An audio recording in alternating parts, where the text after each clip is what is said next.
Madam Chair, when everyone is in from the waiting room. Thank you, Monty. I think people are just coming in. Good evening. Good evening, everyone. I apologize. I have a little bit of a early summer cold, so I sound terrible, but I would like to call to order the Tuesday, June 13th, 2023 Town of Rockport Board of Selectmen's meeting. I would actually, Mitch, would it be okay if we just switched two things around could we just do the Powers and Sullivan audit before we do public comment?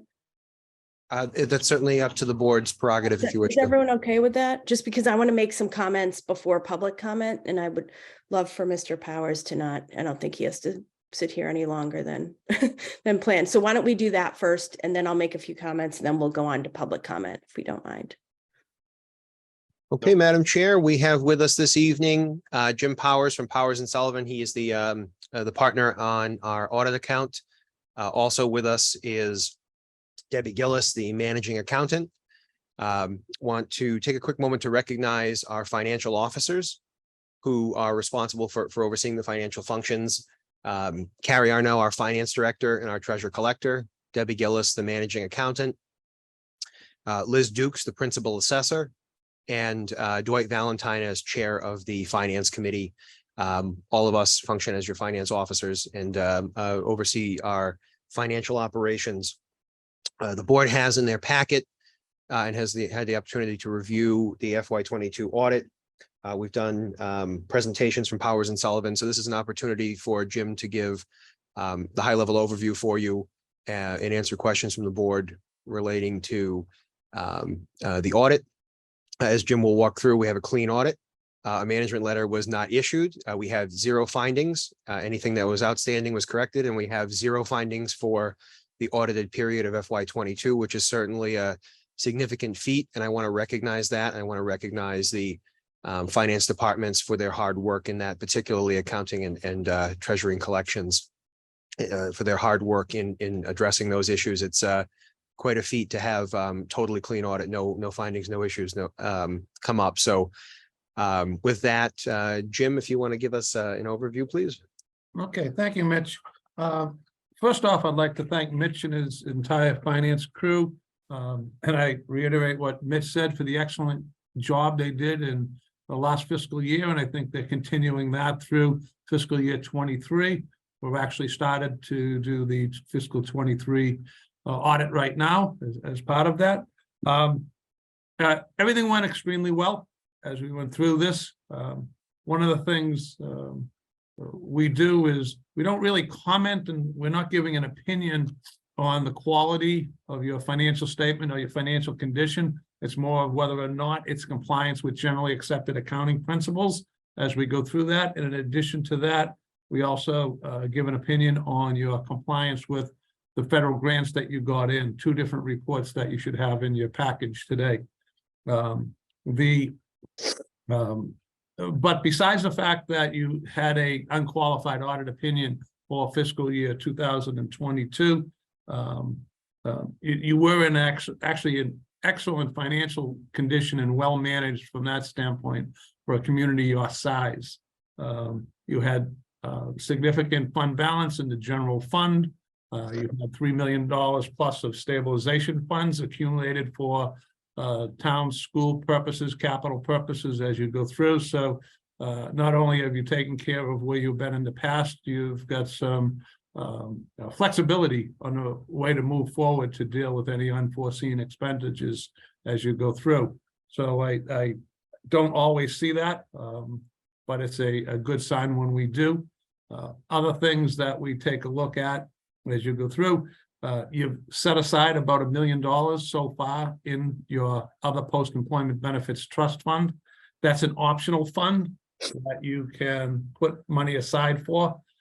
You've only funded about 5% of the total actuarial liability of about $30 million, but you're making headway into that. And hopefully after your pension liability gets fully funded in another 10 years down the road through the Essex system, you can start putting a little bit more money into the other post-employment, the OPEB trust fund. Your water and sewer fund balances are in good shape relative to the budgetary presentation for your water and sewer. Again, things look pretty good in there. You're almost at a positive net position for your undesignated balances in there. And that's after taking into account your other post-employment benefit liability and your net pension liability. Again, from a budgetary standpoint, everything looks pretty good. Budget to actual is good. You budget conservatively. You had about $1.5 million worth of positive revenue collections for fiscal year 22. A big part of that, when you took a look at this, was some departmental revenues, but also the hotel motel receipts saw an uptick. Everybody was kind of expecting that for COVID kind of turning around a little bit. So most communities saw a little uptick from what they budgeted in the previous year. And hopefully you realized a similar type strong hotel and motel taxes for fiscal year 23 as you go forward. Inside of your financial statements, as I said, you have over $3 million in stabilization fund, which is grant. You also have a community preservation fund, of which you have about $2.8 million in there. Well-funded, give you the opportunity to do what the town wants to do with those specific funds. They're earmarked only for those purposes, can't be transferred to the general fund. So again, you have flexibility in that fund as you go through. You get several $1 million worth of grants each year. A good portion of those relate to the schools and the operation of the schools. And you have about $250,000 left at the end of fiscal year 2022, which is about right. You know, you get about $1.5 million in, spend $1.5 million, and that's been consistent over the years. And then you have additional other funds that you have in your non-major funds. So all in all, I think the financial statements are in good shape.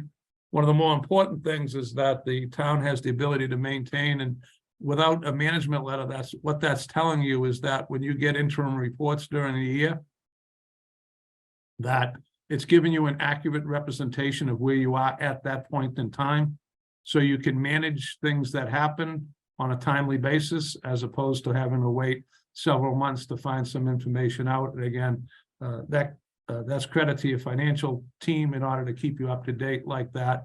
And so as you get reports throughout the year, budget to actuals, et cetera, in case something has a downturn, you have the ability to react to that quickly, as opposed to after the fact.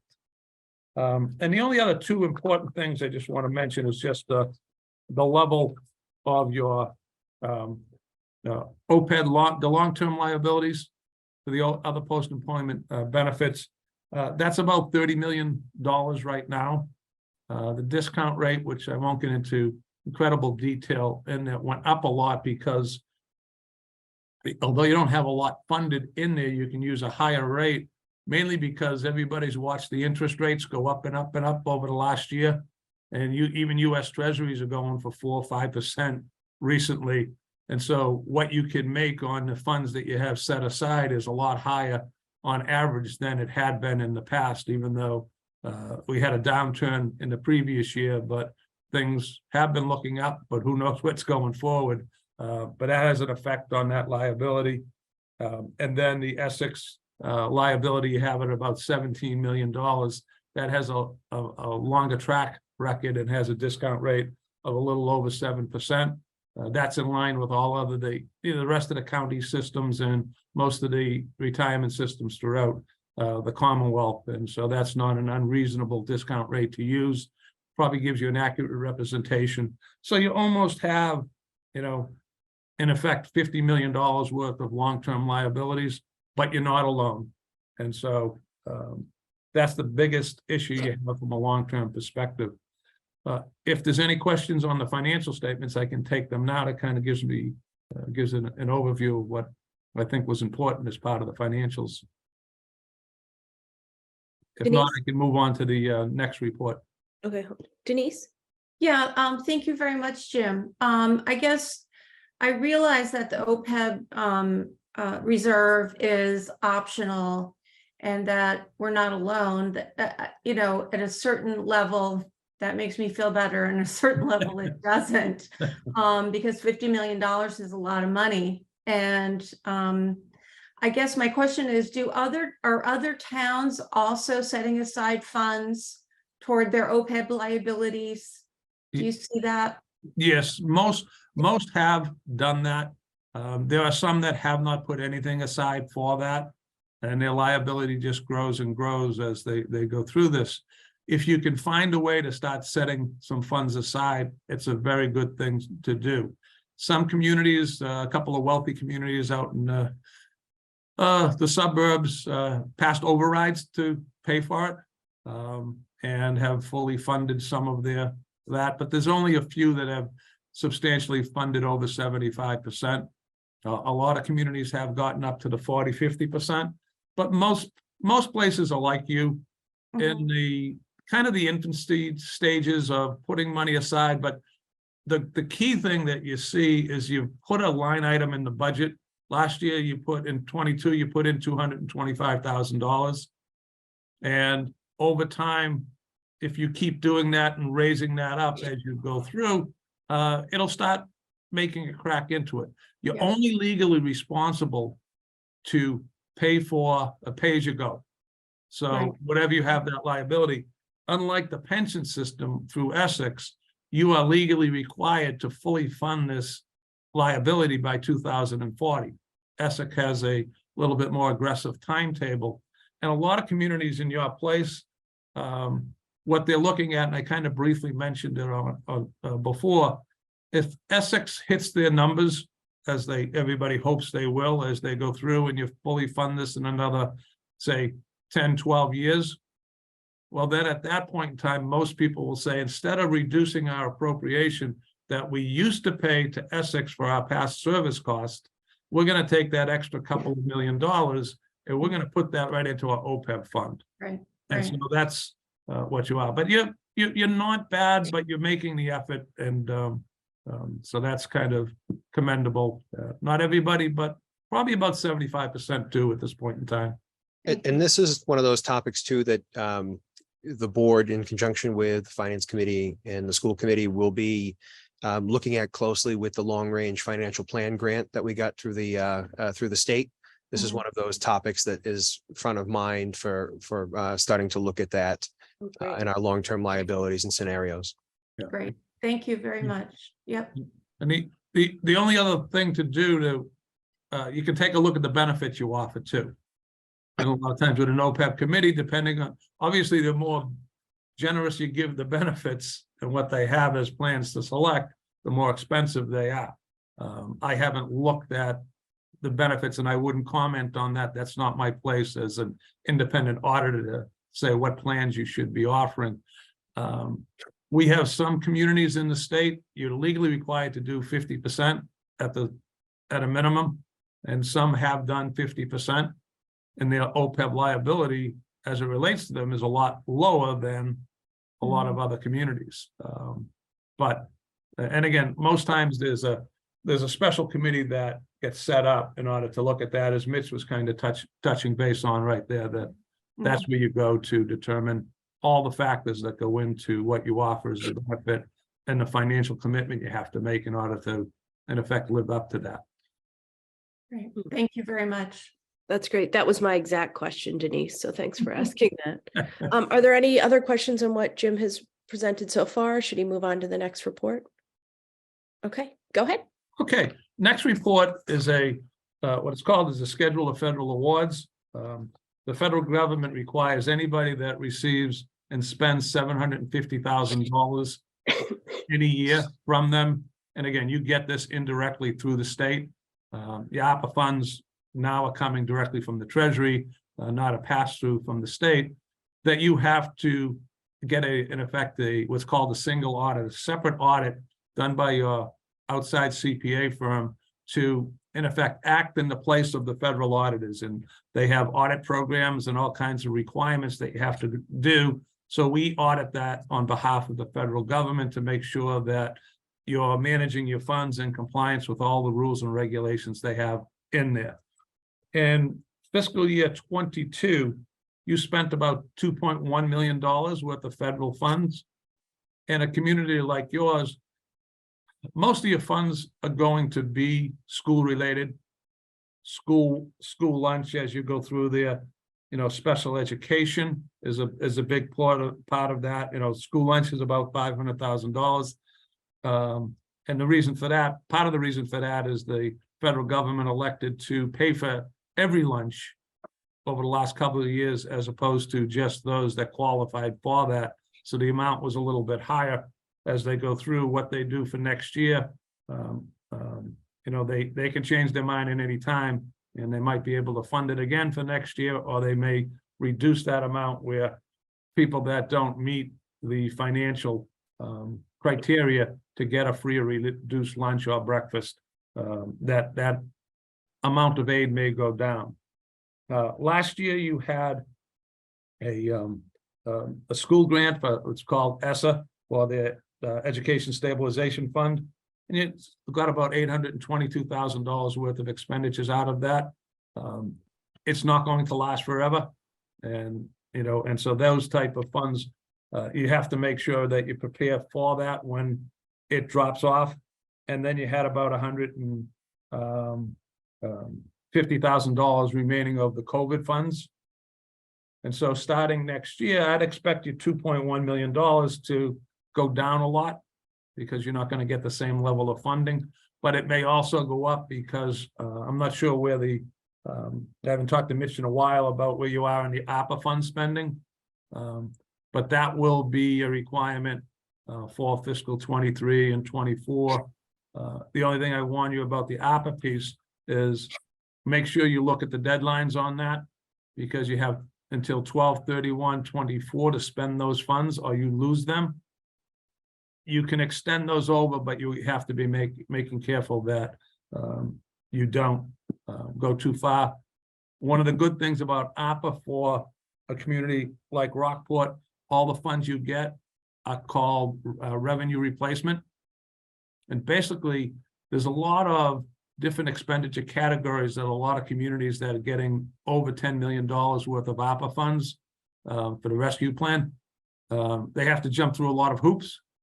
U.S. Treasury finally, in the final rule, allowed you to do revenue replacement, which basically says that the town, as long as they spend the funds on governmental services, which is what you do, okay, it's an allowable expense. So the reporting and the auditing become a little bit simpler, and it gives you a lot more flexibility of letting you spend the money the way you see fit that will best service your particular community. Like the prior year, this year is the same. We have no findings relative to any of the grant expenditures and the compliance. So a unqualified, perfect report from the way we take a look at it. Again, another job well done on that. And that kind of gives you the overview of the other report that was issued as part of the audit for fiscal year 2022. And I take any questions on that report at this point in time. Great. Any questions on that report? No, hearing none. Mitch, did you have any comments to add? No, I just want to thank Jim for being here this evening and his team, and our finance folks, again, particularly accounting and treasury, who carry the heaviest weight with the audit process. We're in good hands. We've got a good group of folks in our finance departments, and we appreciate their efforts on all of this. Yeah, thanks very much. Thanks, Jim, for joining us. I think Selectman Murphy has his hand up. Just one quick comment or question for Jim. Is there anything that you could specifically point to that we could be doing better, or is that an unfair question? I know we're in good shape financially and so forth, but there's always improvement. Yeah, there's always improvement. One of the problems a community like yours has is that depth because it's, there's a lot of things sometimes piled on depending on the time of year. You've got budget season, you've got end of school, you've got school openings, there's all kinds of things that happen. And during some times of the year, you may benefit from, another part-time staff or two.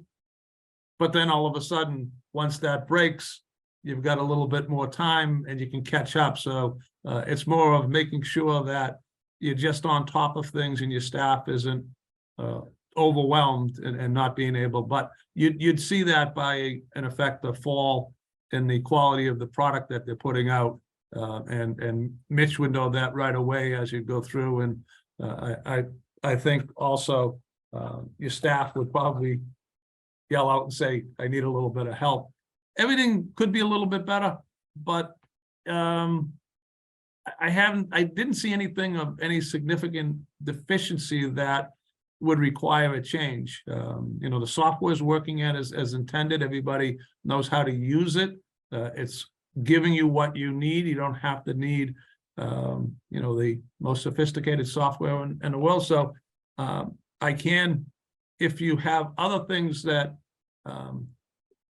say, especially from Mitch's standpoint, if Mitch came to me and said, Jim, I'd like you to go take a look at this particular operation, even though we don't need to do it as part of our audit because we're looking at your total financial statements with materiality, we could do a site visit, what we call, to take a look at the internal controls and the operations of something that we haven't looked at in a while because it's not necessary as part of the audit.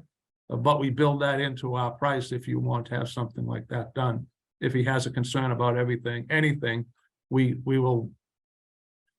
can take a look at that, and it doesn't cost anything extra. Perfect. Thank you, Jim. All right. Great. Thank you so much. And thanks again to Mitch and the entire finance team. I think Debbie is the only other person here tonight. So thank you, Debbie, for joining us and for all of your hard work. I know that you guys, I know all the hard work you put in, and I feel like the reports get better and better each year, and this is clearly the best one we've ever had. So thank you. And please pass our thanks on to the rest of the team as well. Well, thank you. Great. Thanks, Jim. Nice to see you. He's gone. Well, I think he's still talking, Monty. Oh, Jim, are you there? I'm still here. Do you want? There, go ahead. No, I was just said thank you again. It's nice to see you. Oh, okay. I was just joking, saying it's okay if I stayed around for public comment, but I was. You can stay around for the whole meeting if you'd like. Okay. I might pass. So thank you. Thanks so much. Bye. Filled with wisdom and good judgment, Jim. Take care. Bye-bye. Bye. I was just kidding, by the way. I know. Okay. I just want to make sure, Okay, so thank you. So we just kind of bumped public comment. I just wanted to make a few comments. It's been a busy couple weeks, so I just wanted to give a couple of updates before we go into public comment, and then we'll go into public comment as usual. And then we will do, as always, another public comment at the end of the meeting as well, so people can feel free to speak at either or both. First is, I know we've had several requests via email for the ARPA survey, and I'm happy to announce that the ARPA survey will be released by the end of this week. Thanks to Mitch and his office for getting that handled. The ARPA survey will be released. There will be a link on the website for people to complete it.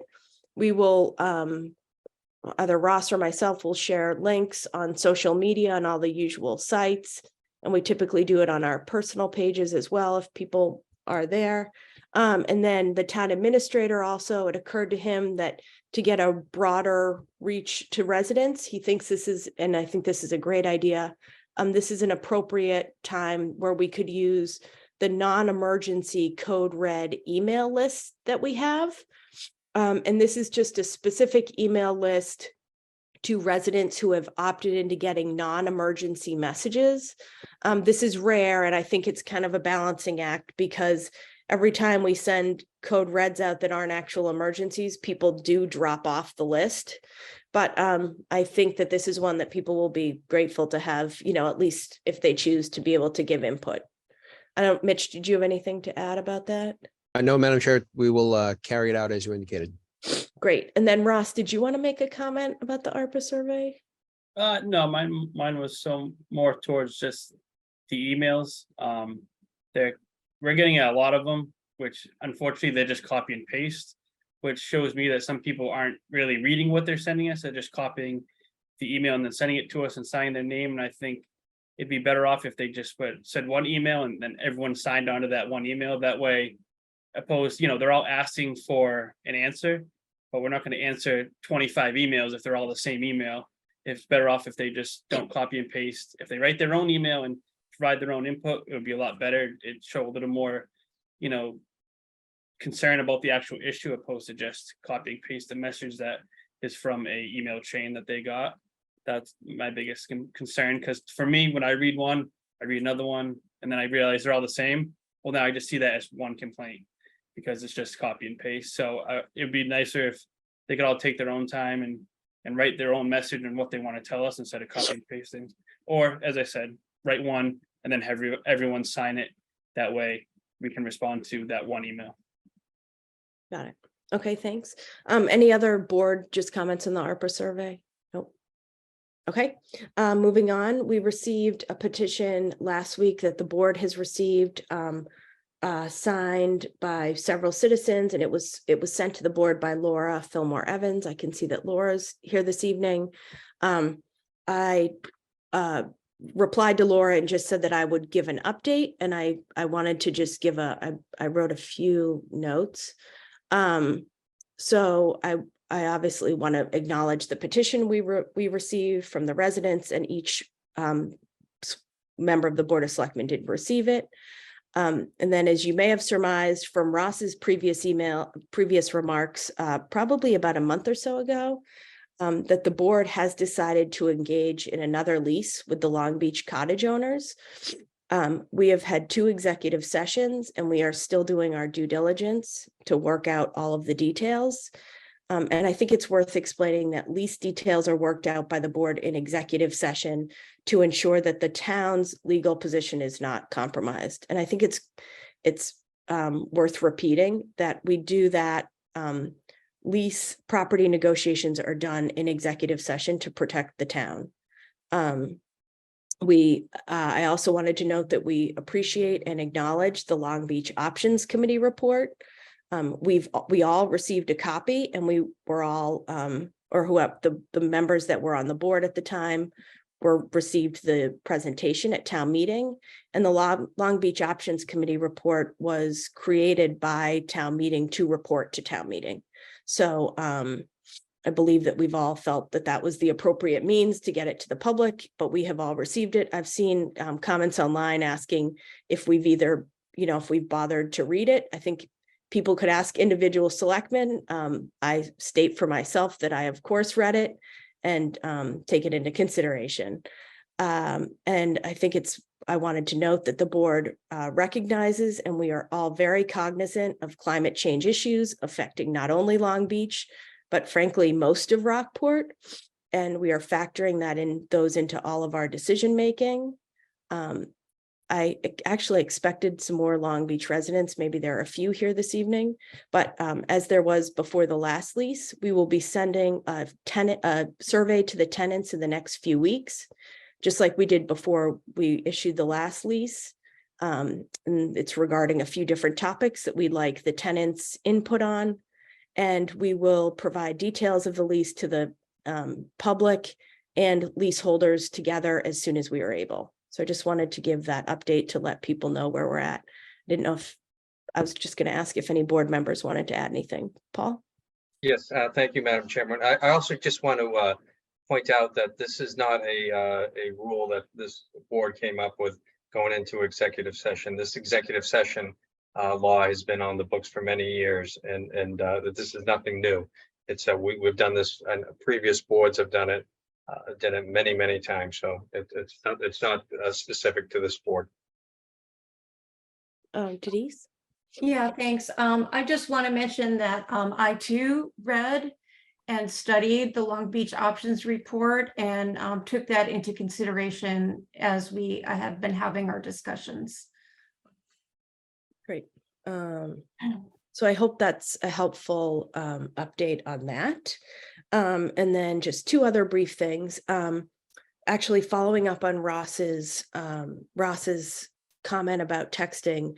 The last week, I have received a campaign of texts from Long Beach residents regarding the FEMA, and I'll actually discuss that issue because I have told people that we would give an update on that as well, regarding the FEMA grant, which I believe is at $2.9 million. I believe it's either 2.8 or $2.9 million that the town has received.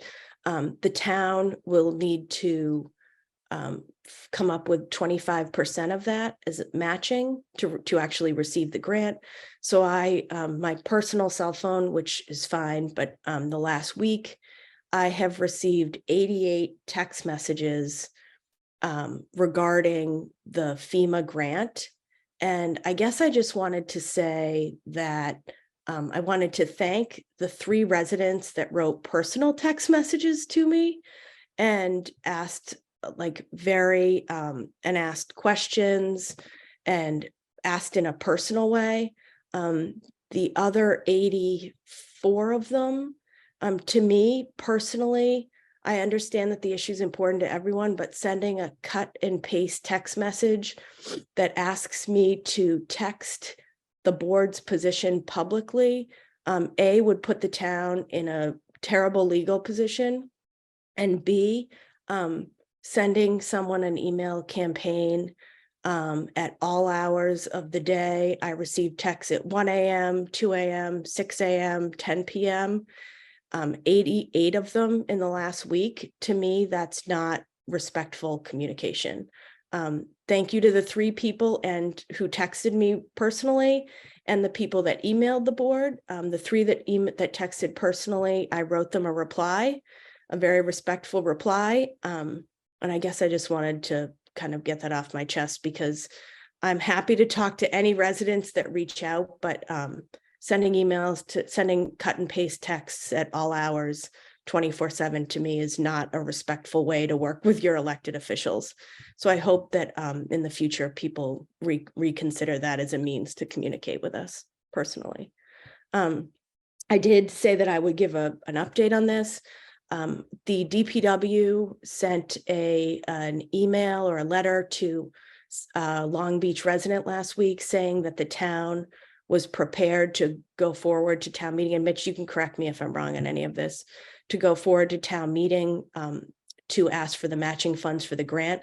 Just as a clarification, that letter was from the DPW. So actually the next steps would be the DPW at a future town meeting would come to the Board of Selectmen and request that a warrant, that an article be put on the warrant for town meeting.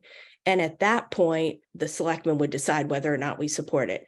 I thought it would be a good idea tonight because I know people are very interested in knowing if we support it. And I personally fully support the town matching. If others wanted to, I wanted to give everyone the opportunity to say whether or not they support it, just as kind of an informal straw poll. But it sounds like from Mitch's discussions and my discussions with the DPW director that before the next annual town meeting, the DPW will present the article to us for presentation for the annual town meeting warrant, not the fall town meeting warrant. The DPW can't take on a project like this right now. Mitch, is that accurate? That's correct, Madam Chair. I expected they would probably put it for your consideration in April. Their focus over the summer is on the new DPW facility. That's where their attention is focused right now. Great. But I'm happy to publicly state that for myself, I will support the matching the FEMA grant, and I wanted to give others the opportunity to do the same. Denise? Yep, likewise, I also support it. Great. Selectman Murphy? I concur. Selectman Murphy, Selectman Lilia? Also, I agree with that. Great. And Ross just had to step off for 1 second, but we can come back to him when we get a chance. I think that's it. Did anyone have anything to add? I just wanted to kind of get those comments out before we. No, great. Okay, moving on to public comment. Laura. Street. And I wanted to thank Chairwoman Wilkinson for her thoughtful response to the petition that we delivered on June 2nd. And we had, I think, 158 signatories to it. And just to give folks an idea of what's in this petition, the leases are up for renewal in 2023 for the 150 houses situated on Rockport land at Long Beach. The townspeople, we don't think, have received adequate education, leadership, and guidance on this complicated issue. And we're asking the select board to extend the current leases for 1 to 2 years to afford time to thoroughly consider all aspects of this complex issue and to come to an informed, unified decision as a town. The initiatives shown by the detailed report delivered to town meeting by the Long Beach Options Committee over a year ago seems to have stalled. And we need short-term extensions of the current leases, as well as removal of any and all clauses placing fiscal responsibility on the town for any seawall failure resulting in property or other damages. And we're asking the select board to lead several information meetings or sessions to inform the townspeople and enable us to vote on the future of our shared natural resource, Long Beach. And this would be over the next year or so.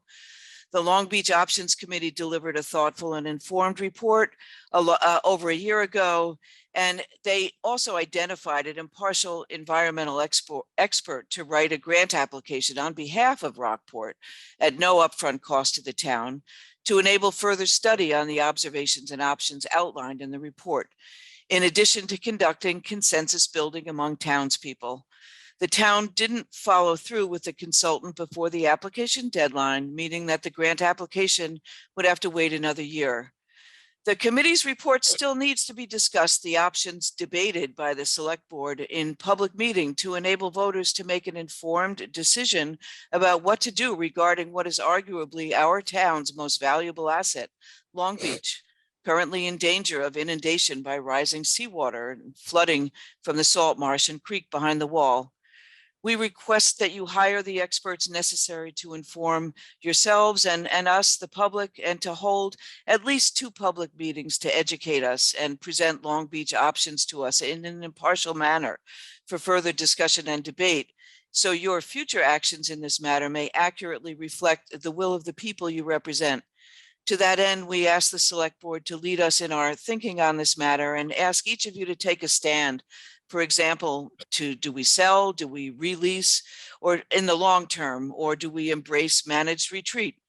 If recusal is necessary because you're of pre-existing business relationships or other relationships with the Long Beach folks, we need to know that as well. And all we're asking for is transparency on this really important matter that we all share vital interest in. And we thank you very much. Thanks, Laura. I just wanted to quickly, before we keep going, go back to Ross. Ross, I didn't give you, I think you had stepped off for a second. Everyone just informally gave their support for matching the FEMA grant. I just wanted to know if you wanted to do the same. Yeah, the 25% matching rate. Yeah. Yep. Great. Thank you very much. Okay. Monty, you can keep going with public comment. Nathaniel, you've been unmuted. Very much. Nathaniel Mulcahy, 17 Road, Rockport. Dear Select Board, and Chairman Wilkinson, thank you for letting me speak tonight. I wrote to the Select Board this past June 1st, and I spoke with Mitch yesterday. It's been a short but very enjoyable and rewarding tenure on the Conservation Commission. My time of appointment ends on the 30th. I wrote to express my enthusiasm for continuing using my experience and background to help Rockport with this nice volunteer opportunity. And I'd like to see my position renewed on the Conservation Commission at your next meeting, which Mitch says is on the 27th. Thanks, Nathaniel. Yep, I think Mitch indicated to me earlier that we have the appointments already on the agenda for the 27th, the draft agenda. So yep, thank you very much. Thank you.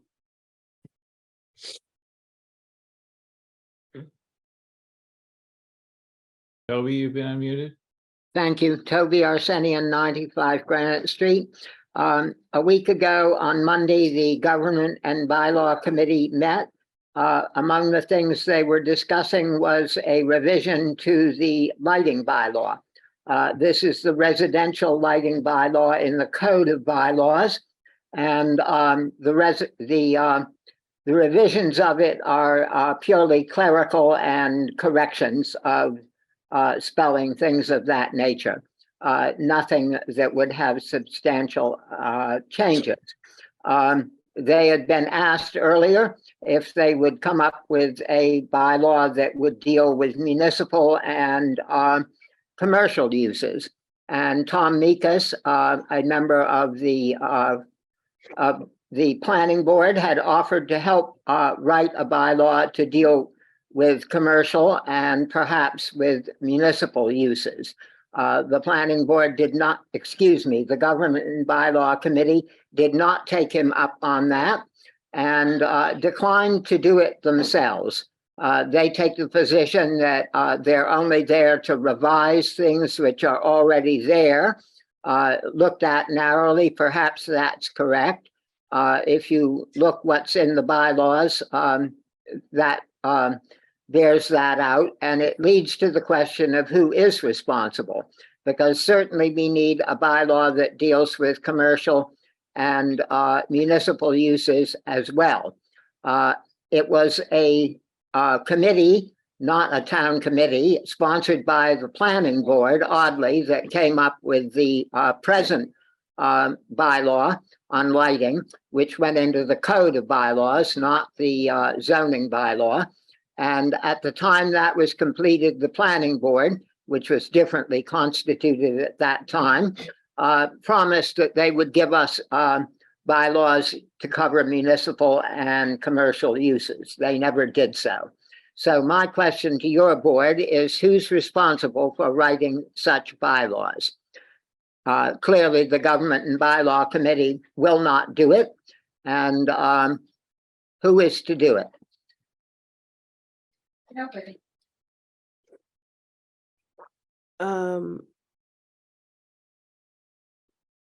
Denise?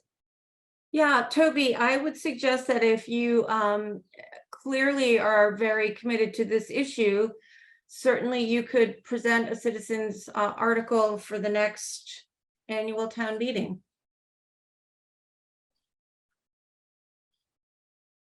Yeah, I mean, I guess I would say either that or lobby a certain committee, lobby the planning board if you'd like to see if the planning board would do it. But I think bylaws get changed by citizens that want to make changes to them, right?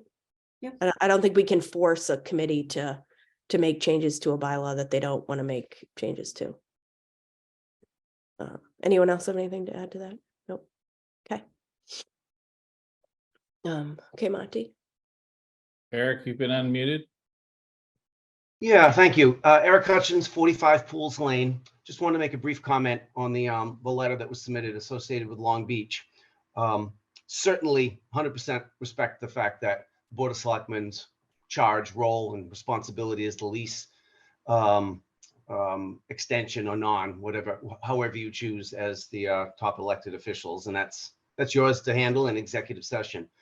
But I think there's the essence of why I, for one, signed that letter was the piece about additional study.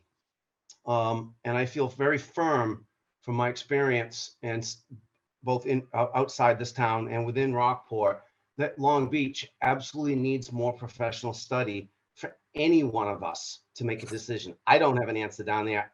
leases are one thing, but there's the broader issue of planning on what to do there in the long term.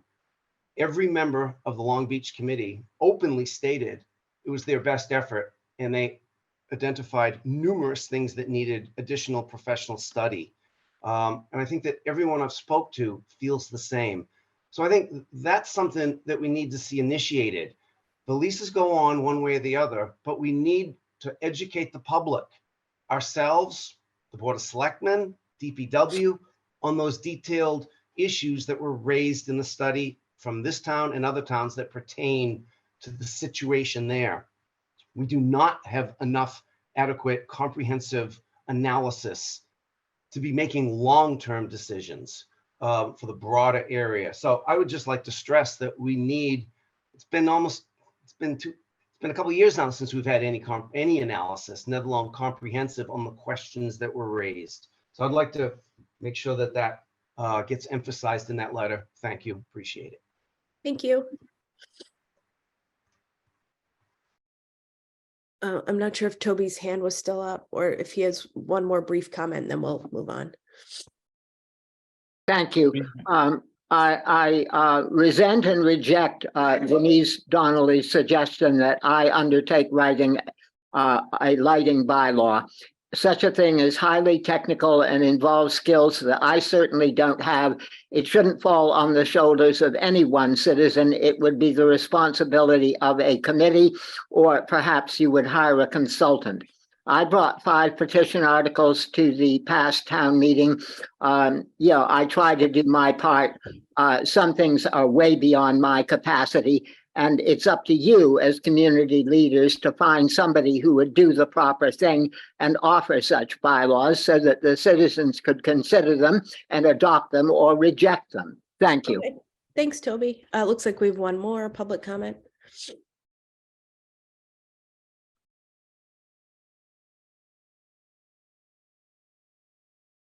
Yeah, Yes. thanks. Z Sepula, 92 Granite Street. I have 2 questions to ask the board.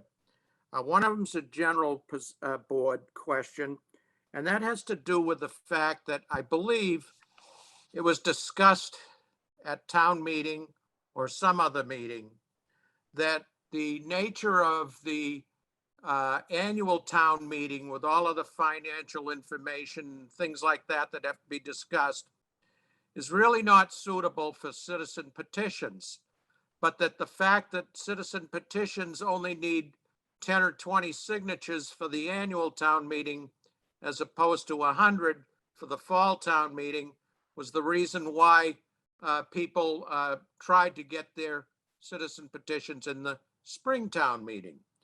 And I think at some time, somebody said that they would support a motion. The selectmen said they would support a motion that if they received petitions, citizen petitions with 20 signatures, they would put them on the warrant at town meeting for the fall town meeting. I just want to confirm whether I have that information correct or not for question number 1. I never said that, so I don't. I'm not sure if anyone's welcome to say if they said it, but it wasn't me that said it.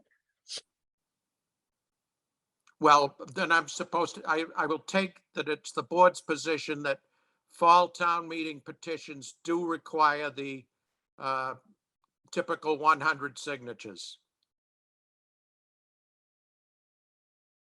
Madam Okay. Chair, if I may. Sure. So as of right now, I would ask the town clerk's office for the exact number. The Board of Selectmen are following the state law. I know the last town meeting voted on something and that will be worked out later on, but as of right now, I believe if you ask the town clerk, that required signatures, 100 signatures for citizens petition. If someone wanted to say, for example, with that lighting bylaw, if they wanted to ask a selectman to work with them, they could do that, and then it could be a selectman promoted petition if the rest of the members all agreed on it. But as of now, as far as I can see, it's going to be 100, but I would confirm that with the town clerk's office. Well, that's exactly what I was asking, Ross, that if 20 people submitted a petition for the selectmen to put forth at fall town meeting, would they do it? Or would they consider it? Perhaps is a better way of asking the question. So, No, I think that the selectmen are going to follow whatever the law is, which is what the well, the town law clerk allows will say. selectmen to put forth petitions. You could do it, your 5 selectmen didn't have to have any town input. To Right, put forth petitions. right, but that's can do that's a it with separate issue. That's a separate issue. Uh, Yeah, Well, it's not, well, all right, it's a separate issue to your mind.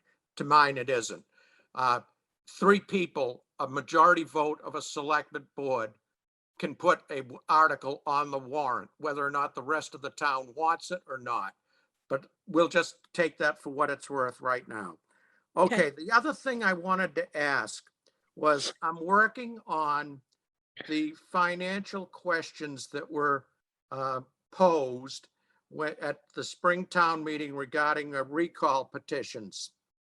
And one of the things that the government and bylaw in their non-recommendation said the town would have to take on substantial financial burdens with associating hiring lawyers to oversee the recall petition.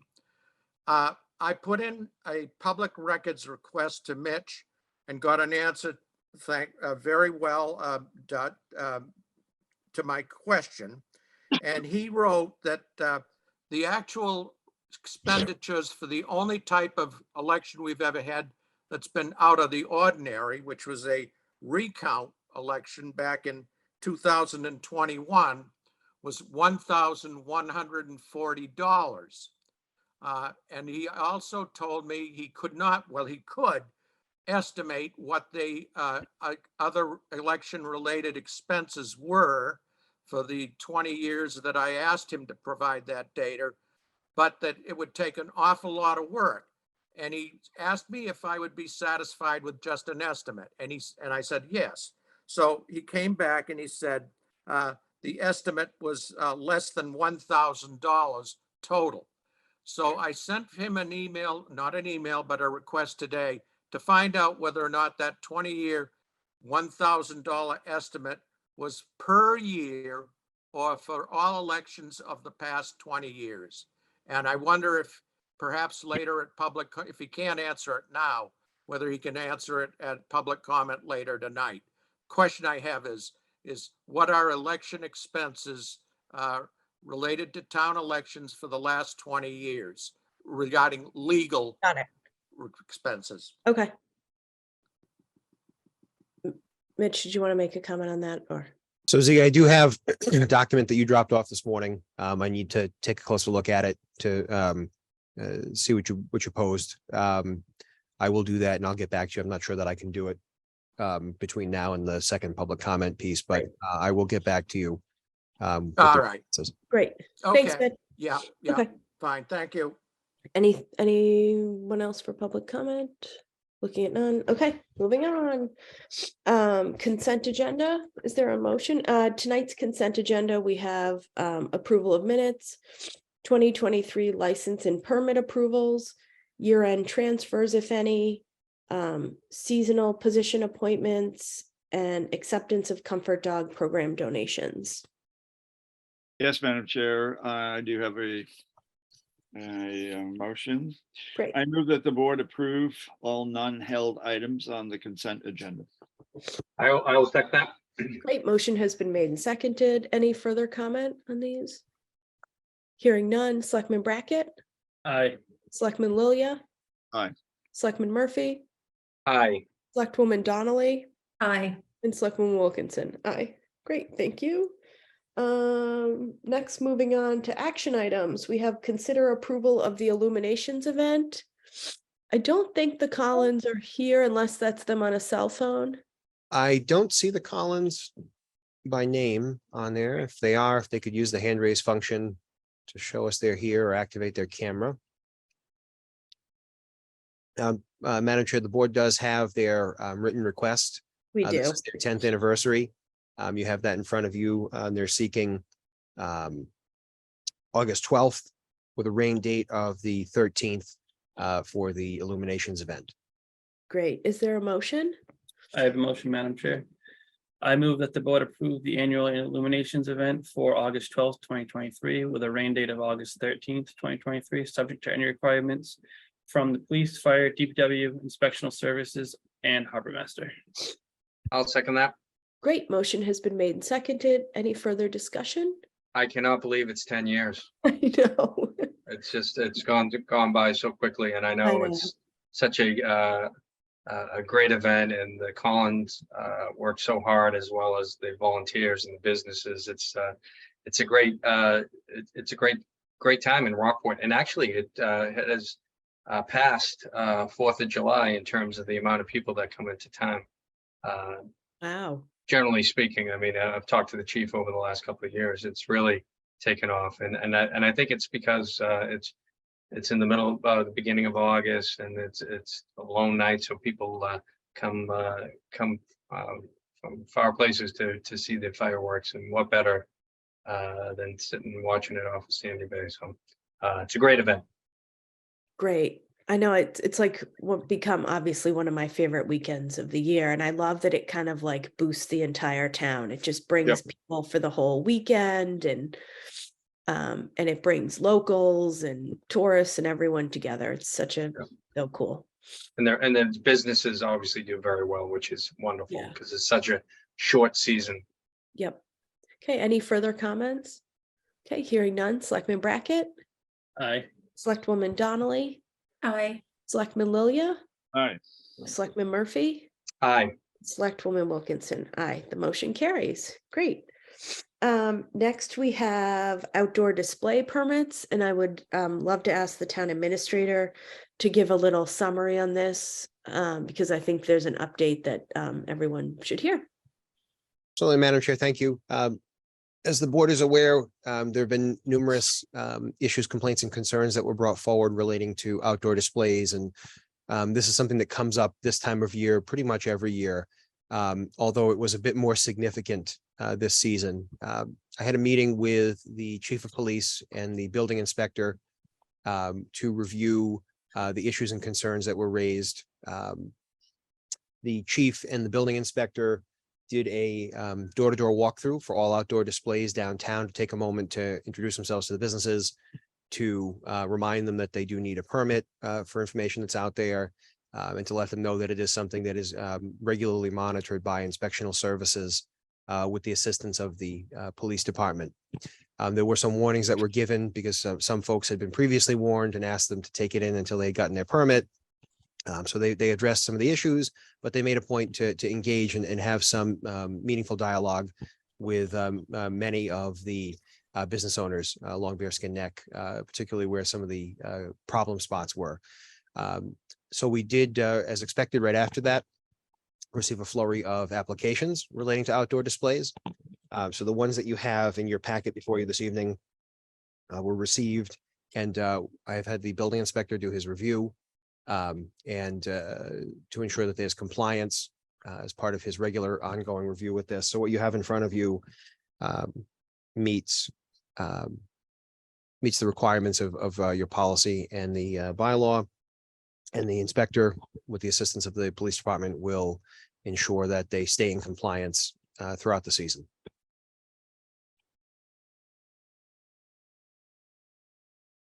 You're muted, Sarah. Sorry, I muted to blow my nose for a minute. And we can't unmute ourselves. I apologize. Thanks very much, Mitch. And I think it's worth noting that that multiple business owners have reached out and actually asked me to thank the board for enforcing the rules early in the season, and they think it's going to help all businesses down there for the entire season. Like Paul said, it's a short season, and we've talked about this in the past, that the goal is for people to get a little taste outside of what's for sale inside. It's not to create a yard sale environment down there. And I love that the motion that the building inspector has already reviewed all of these applications and found them to be in compliance, like the applications are in compliance with the policy. So Denise, do you want to make the motion, and then I think it's you, and then we can discuss? Yep. I move that the board approve the following outdoor display permits for 2023, subject to ongoing compliance with the outdoor display regulations and bylaw. Art Nook, Rockport Weekender, Kylan Gallery, Solstice Rockport, Cedar Chest, Pink Seahorse. I'll second that. Great. Motion has been made and seconded. Any further discussion on these? No, all I would like to say is I concur with Selectman Wilkinson in that it's important to make sure that we keep the character of the town, and it's not a yard sale. It's just to give you a little taste. So I thought that was very well worded, and I concur. But we have to constantly keep an eye on to make sure we're keeping Rockport in the quaint parts of it that people, you know, come from all over the world to see. So well said. Yep. And I would also like to thank the business owners that follow the rules, either naturally with what they put out, and the business owners that apply properly for the permits, because that helps everyone as well. Ross, I love your daughter in the back. Okay, motion has been made and seconded. Any further discussion? Hearing none. Selectman Brackett, Aye. Selectman Murphy, Aye. Selectman Lilia, Aye. Selectwoman Donnelly, Aye. Selectwoman Wilkinson. Aye, the motion carries. Great. Next we have updates, finance update. Thank you, Madam Chair. You've had the presentation from the auditor on FY22. FY23, we are in the process of winding down. We're about 2 weeks away from the end of the fiscal year. We continue to monitor expenditures on a weekly basis with the finance officers reviewing those. We continue to make sure that through year-end transfers that you've approved, all of our obligations are being met, and that we're addressing any issues that do come up. We have had pretty constant issues related to fuel, light, and power. Those, I think, you know, as everybody has dealt with, those are pretty significant issues. So a number of transfers are related to that. So we are progressing through the end of year, the typical end of year process for finances. General items, capital budgets. We have a lot of projects that are being planned out now. We have a number of bids that are preparing to go out shortly. Equipment has been ordered, so we're in the queue for those, and we are working our way through moving ahead with FY24 capital projects. We have a few larger items that will need to go out to bid. Everything else we are working through state bid or other processes to carry out. And those are the general finance updates. General updates, nothing further at this time. I'll jump to number 3 when the board is ready for that. Great. So you're all set on finance in general? I am, Madam Chair. Thank you. Do you want to just do 3 right now? And then we'll go back to the board for updates? Certainly, Madam Chair. So the town clerk's office received a resignation notice from Maureen Beely from the Rockport Housing Authority. That is an elected board. So the board's typical process, or the typical process for a resignation for that, we are planning to do on your behalf, barring any objection this evening. We'll place a notice tomorrow on the town website, informing individuals that they're welcome to apply to this office if they wish to fill that vacancy. It would be till the next election, the next town election. Applications, so a notice would go tomorrow on the 14th. Applications would be due June 22nd at noon. And then the selectmen and the housing authority, the intention is that there'd be a joint interview and joint appointment at the June 27th board meeting. Okay, any comments from the board or members? Nope, no, we've done this before with you know, school committee and other members or other boards. So Great. Okay. Yeah, I think that's great. I think getting these done as quickly as possible, and I'm excited that we're doing the renewal appointments on the 27th. So let's just keep them going. Okay, is that it for that? That's it, Madam Chair. Thank you. Okay, great. General updates from selectmen. Does anyone have anything? Selectman Lilia? Yes, I did bring you up to speed with the other Rockford Affordable Housing Trust Fund. Our meeting tomorrow night will be a discussion of goals, mission, and action plan. We hopefully will be able to put that in final order for one or more of those. We'll also be discussing on a first time basis the budget. Also some commentary about the CPC presentation that I will be giving to CPC, that is on the 20th of the month. And then there'll be an update on our monkey survey with regard to canvassing the citizenry as to what they might have in mind with regard to the principal types of structures and housing that is necessary for Rockport. Great, thank you. Selectwoman Donnelly? Yeah, thank you. Mitch and the chair of the planning board, Jason Shaw, and I met.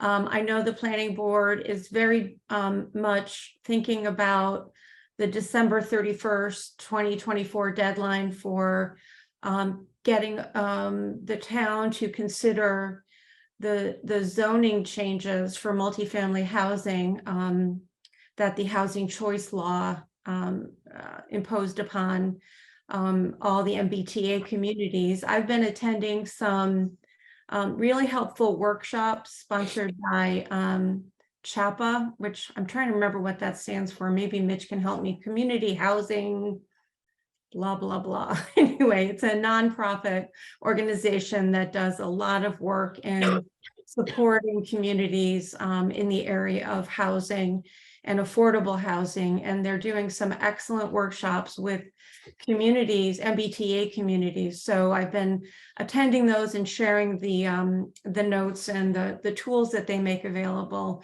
with the planning board. But I know the planning board will want to do a lot of community engagement before anything comes up before town meeting. So that's part of the plan. Citizens Housing and Planning Association. Thank you. Thanks. It was on your tip of your tongue. Exactly. Thanks. Anything else, Denise? No, that's it. Okay. Anyone else have any other updates? I just had two brief updates. We have scheduled a joint meeting between the Board of Selectmen and the Board of Health for July 11th. The plan, typically in the summer, our meetings are a little bit lighter. So our plan will be for us to do a kind of light agenda Board of Selectmen's meeting for the first half, and then to convene in a joint meeting with the Board of Health for the second half. I just received some items for the joint agenda from Dr. Newman today, who's the current chair of the Board of Health. I actually haven't fully read the email yet, so I'll share those at our next meeting. And then I will share that at last night's Board of Health, Barb McCarthy was elected the new chair, so she will become chairwoman on July 1st, and Ruth George was elected vice chairwoman. So those changes coming to the Board of Health. And I wanted to thank the fire department. We were invited once again to march in the Firemen's Memorial Sunday Parade this past Sunday.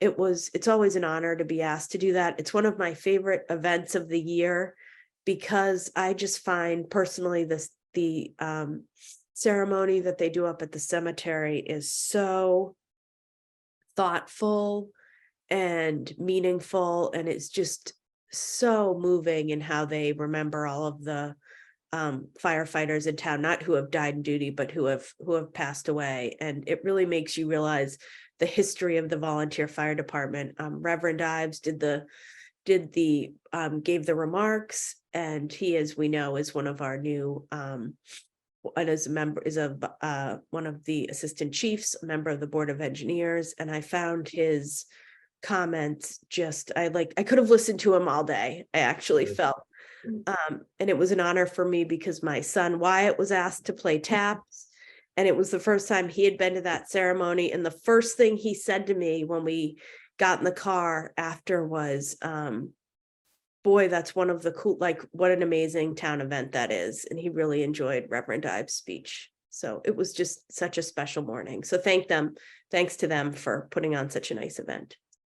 Paul, did you want to comment on that? No, I concur. I think the Reverend Nathan Warren Ives did a great job speaking, and he was able to. He's a native of Rockport, of course, but he was able to bring the history of the town. He loves the history of the town, going back, in the 30s and 40s and so forth. So he was able to weave that in to the current situation with the fire department, with the current members and so forth. So it was a very nice, poignant morning. I know it goes across the country, but it's very, as most events in Rockport are, it was very special. It was. And thank you also to, I believe it's retired Captain Chris Junker. I believe he's a retired captain. I know that he kind of is the MC and kind of orchestrated it, but he did a wonderful job as always. So thanks for that. Okay, anyone else? Okay, moving on to our second public comment. If anyone has anything, please use the hand raise function. I see Toby.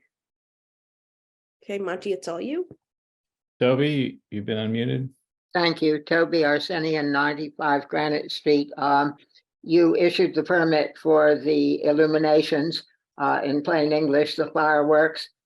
Indeed, they're lovely and people greatly enjoy them.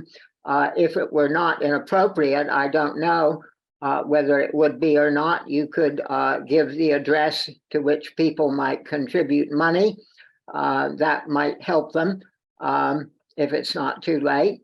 And you issuing the permit gave the various town boards that would sign off on it and neglected to mention the Granite Pier Committee, since the fireworks are launched at Granite Pier. Presumably they also sign off on it. And mention of the fire department and their ceremonies also.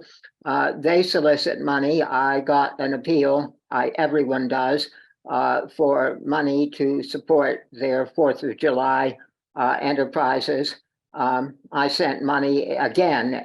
If it were not inappropriate, you could announce the post office box and the fact that they solicit funds to pay for the 4th of July festivities. And one other thing, you spoke of the ARPA survey. All of this is online and you assume that everyone is online. I trust you're going to make provisions for those of us who by choice or otherwise are computer illiterate, that we might participate as well. Thank you. Yep, briefly, I don't have those addresses handy, but I'll get them before our next meeting and repeat them. I do know that we talked about how to make donations to the Firefighters Association before, when they presented for approval, but happy to repeat those. We'll get them before our next meeting, and I'm sure that they'd both be happy to have their addresses given.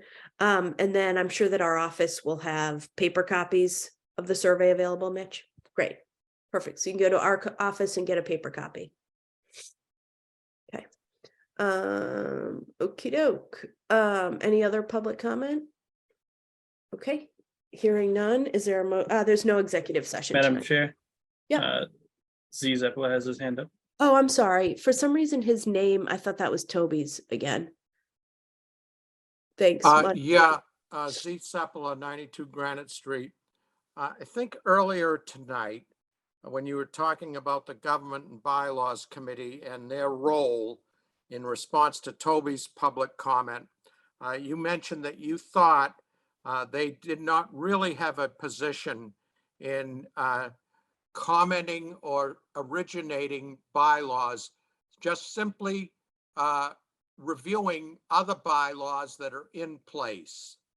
And I just wanted to make sure that I heard that correctly, that that is indeed the position of the Board of Selectmen, which personally I would agree with, that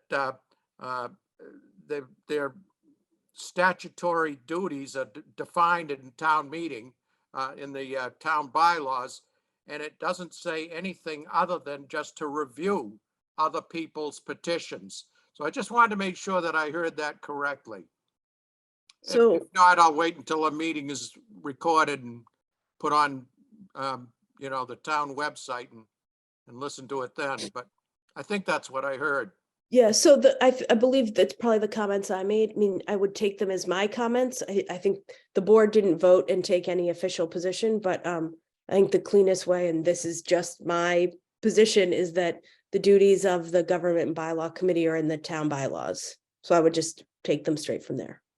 And if you have, Okay. want further Well, the clarification, reason I would why go to that's the government and bylaw important to committee. me is, of course, because they were charged with reviewing the recall petition, but it was erroneously just by the town moderator decided that it would be come back for a town meeting vote when the government and bylaw committee got through with it. And Okay, that, of yes, course, you can take that up with them. That's not yeah, our. well, it's a yeah. violation of a town bylaw, which Okay. town meeting stipulates that you can only postpone anything to a date certain, not 10 years in the future when somebody gets around to it. That's all I wanted to say. Okay, thank you. Anyone else? Hearing none, is there a motion to adjourn? I'll make that motion. Great, motion has been made. Denise, did you Second. second? The Yep. motion has been seconded. Any further discussion? Hearing none, Selectman Brackett, Aye. Selectman Lilia. Aye. Hold on, Monty, did you have something? Oh, you're waving by. Okay. Selectman Murphy Preemptive. and Selectwoman Donnelly Aye. and Selectwoman Wilkinson. Aye. Thanks very much. See everybody on the 27th. Thank Aye. you. I know.